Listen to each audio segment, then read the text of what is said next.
Selamat pagi, sidang jemaat Tuhan yang dikasihi oleh Tuhan Yesus Kristus, dimanapun saudara berada, Bapak, Ibu, dan saudara-saudari sekalian. Saat pada pagi hari ini, kita akan sama-sama belajar dari seorang tokoh Alkitab yang terdapat dalam kitab Ester, yaitu Mordekai. Secara garis besar, saya ceritakan bahwa Mordekai adalah seorang buangan dari bangsa Israel yang dibuang ke Babel.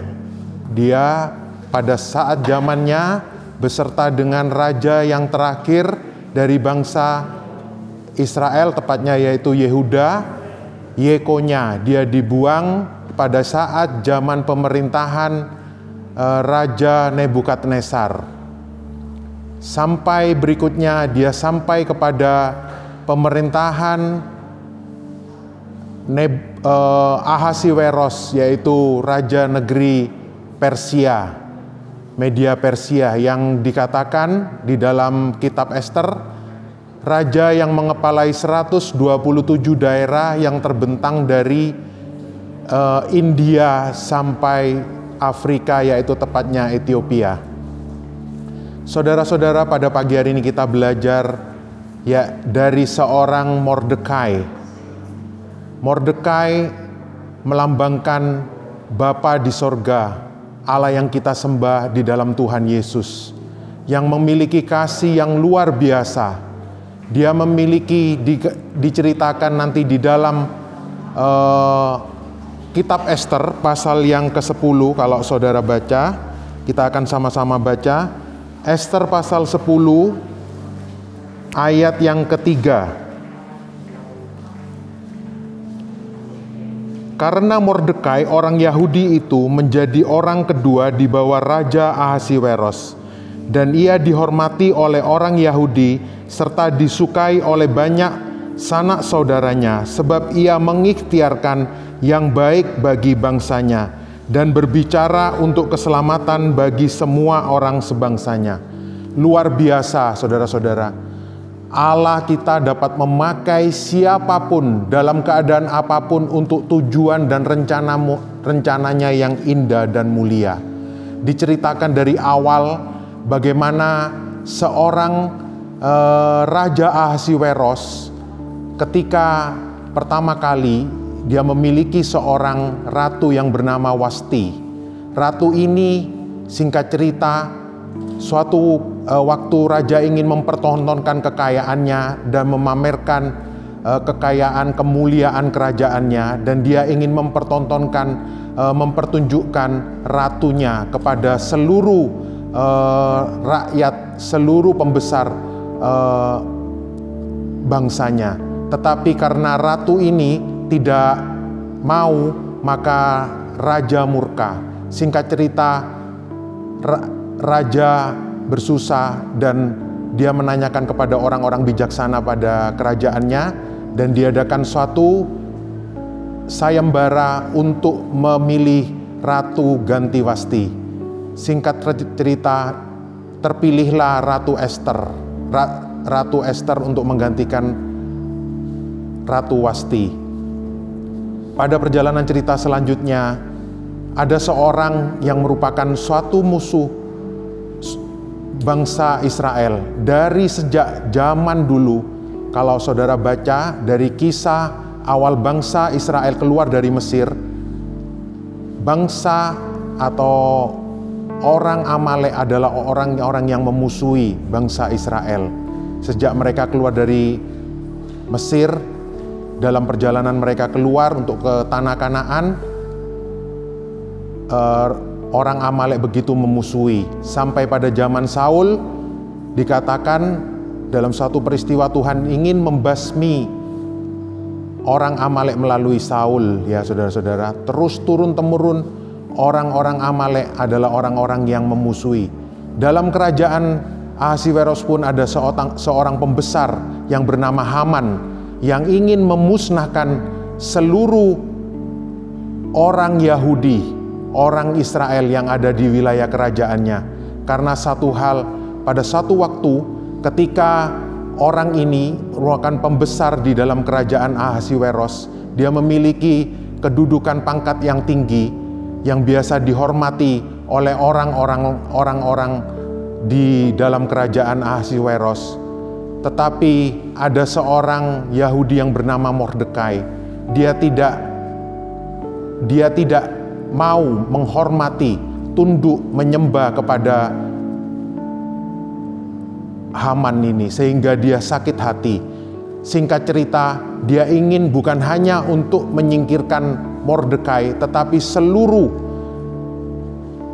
orang Yahudi, bangsa Israel yang ada di wilayah kerajaan Ahasiweros. Seluruh wilayah kerajaan Ahasiweros begitu meratap, begitu bersusah, begitu gempar, saudara-saudara, diberitakan. Sehingga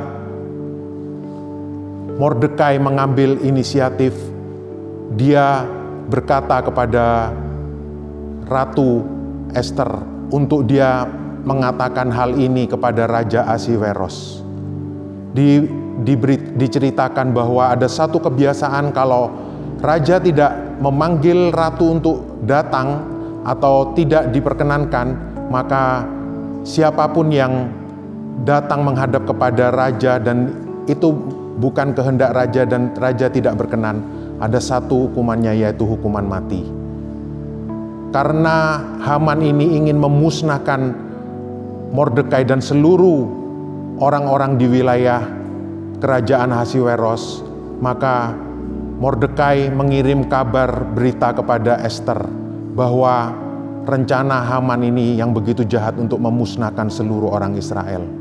Dikatakan, kalau bukan hanya engkau yang akan dibasmi, tetapi seluruh orang Israel akan dibasmi. Ratu Ester pun akhirnya dengan menurut apa yang dikehendaki oleh Mordekai, dia katakan, kalau begitu biarlah seluruh orang Israel mengadakan puasa, dan dia pada hari yang ketiga dia akan menghadap Raja Ahasiweros. Meskipun itu di luar kehendak Raja Ahasiweros pun, resiko yang terburuk pun dia mau terima, yaitu hukuman mati kalau raja tidak menghendaki. Pada singkat cerita, dia menghadap raja dan raja berkenan kepadanya, dan usul itu dia sampaikan kepada raja. Dia katakan bahwa ada seorang yang begitu memusuhi, begitu berniat jahat untuk memusnahkan seluruh bangsa Israel, bangsa Yahudi. Dan pada saat itu pula, ya saudara-saudara, Haman ini, Tuhan itu memiliki rencana yang luar biasa buat orang-orang Yahudi, terutama dia bisa memakai semua manusia, bahkan orang seperti Mordekai dan juga Ratu Ester. Singkat cerita, bahwa berbalik apa yang tadinya Haman begitu memusuhi, begitu berniat jahat, Tuhan balikkan rencana Haman. Akhirnya dia mati, disulakan di atas tiang sula yang sudah dipersiapkan untuk menyulakan Mordekai. Akhirnya menimpa dia sendiri, dia disulakan di atas tiang itu. Saudara-saudara, peristiwa ini dicatat dan diperingati oleh bangsa Israel, bangsa Yahudi sampai turun-temurun hari-hari ini, karena itu merupakan suatu ketetapan dan undang-undang yang ditetapkan oleh bangsa Israel, terutama pada zaman Mordekai dan Ester. Semuanya harus memperingati dalam hari yang disebut hari Purim. Ya saudara-saudara, hari sukacita, hari yang penuh sorak-sorai, hari membalaskan apa yang seorang Haman yang begitu jahat ingin memusnahkan bangsa Israel kembali berbalik kepada dia sendiri, dan bangsa Israel dapat membunuh orang-orang yang berikhtiar membasmi orang Yahudi. Saudara-saudara, dari peristiwa ini kita belajar dari seorang Mordekai, saudara-saudara. Dia memiliki hati Bapa, kasih Bapa. Dia memiliki hati seorang Bapa. Kita ingat, di dalam pribadi itu menunjuk kepada pribadi Tuhan Yesus, saudara-saudara. Kita mau melihat di dalam Mazmur 112 ayat yang ke-4a. Mazmur 112 ayat 4a. Di dalam gelap terbit terang bagi orang benar.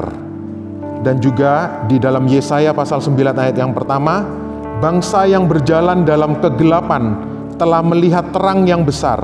Mereka yang diam di negeri kekelaman, atasnya terang telah bersinar. Di dalam dua ayat ini ada dua kata yang menarik, saudara-saudara, yaitu terang dan benar. Di dalam Mazmur tadi dikatakan di dalam gelap terbit terang bagi orang benar. Di dalam Yesaya pasal 9 ayat 1, bangsa yang berjalan dalam kegelapan telah melihat terang yang besar.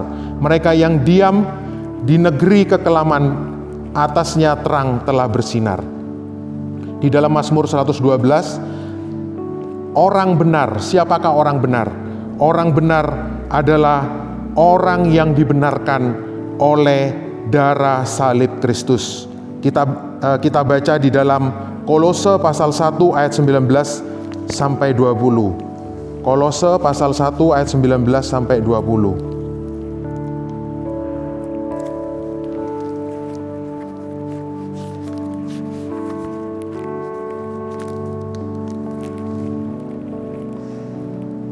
Karena seluruh kepenuhan Allah berkenan diam di dalam Dia, dan oleh Dialah Ia memperdamaikan segala sesuatu dengan dirinya, baik yang ada di bumi maupun yang ada di sorga, sesudah Ia mengadakan pendamaian oleh darah salib Kristus. Di dalam Roma pasal 5 ayat yang ke-9. Roma pasal 5 ayat yang ke-9. Lebih-lebih karena kita sekarang telah dibenarkan oleh darahnya, kita pasti akan diselamatkan dari murka Allah. Yohanes pasal 1 ayat yang ke-16. Yohanes pasal 1 ayat yang ke-16.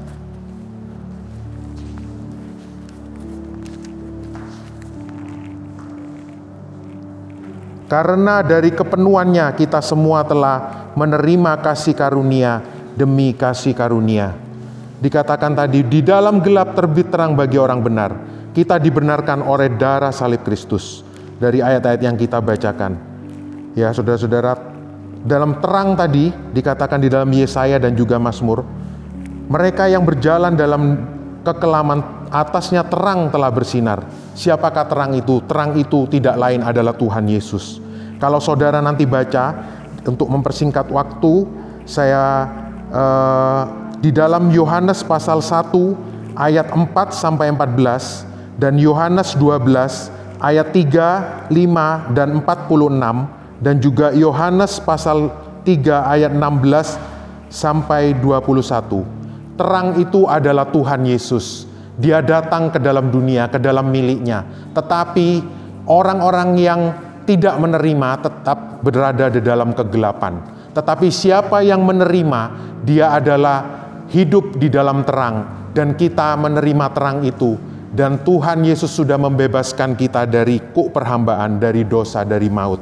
Dan kita menjadi ahli waris. Tetapi orang yang menolak terang itu, dia tetap berada di dalam dosa, di dalam kegelapan. Dan kita tetap berdoa untuk orang-orang yang menolak terang itu. Kita menjadi saksinya untuk kita membawa terang itu kepada mereka. Kita dibenarkan karena darah salib Kristus, supaya kita melakukan kehendak Allah, melakukan firman Allah. Di dalam Lukas pasal 4 ayat 18 sampai 19. Lukas pasal 4 ayat 18 sampai 19.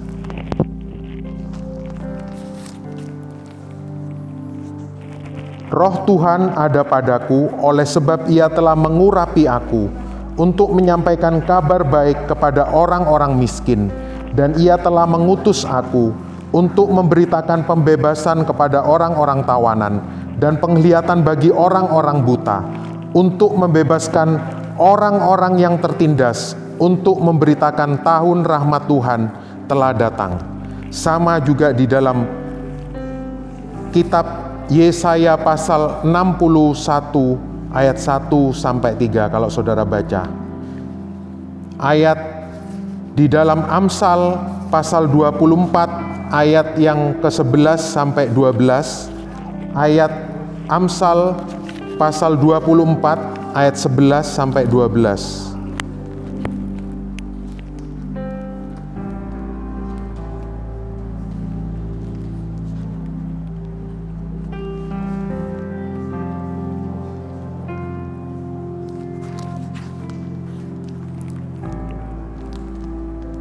Bebaskan mereka yang diangkut untuk dibunuh, selamatkan orang yang terhuyung-huyung menuju tempat pemancingan. Kalau engkau berkata, sungguh kami tidak tahu hal itu, apakah dia yang menguji hati tidak tahu yang sebenarnya? Apakah dia yang menjaga jiwamu tidak mengetahuinya dan membalas manusia menurut perbuatannya?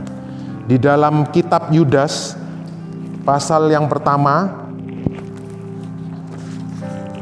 ayat yang ke-23.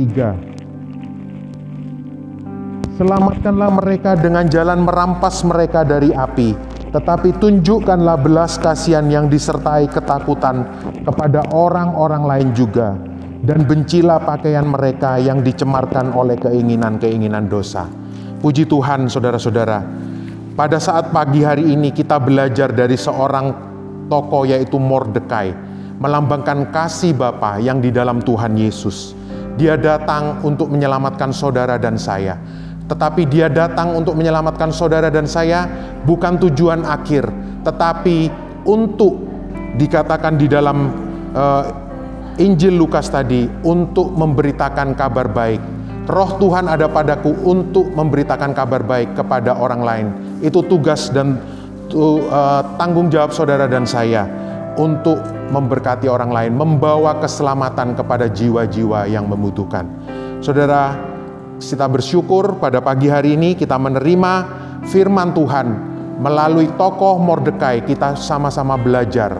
Puji Tuhan, inilah renungan firman Tuhan yang dapat saya sampaikan. Kiranya Tuhan Yesus memberkati. Haleluya. Amin.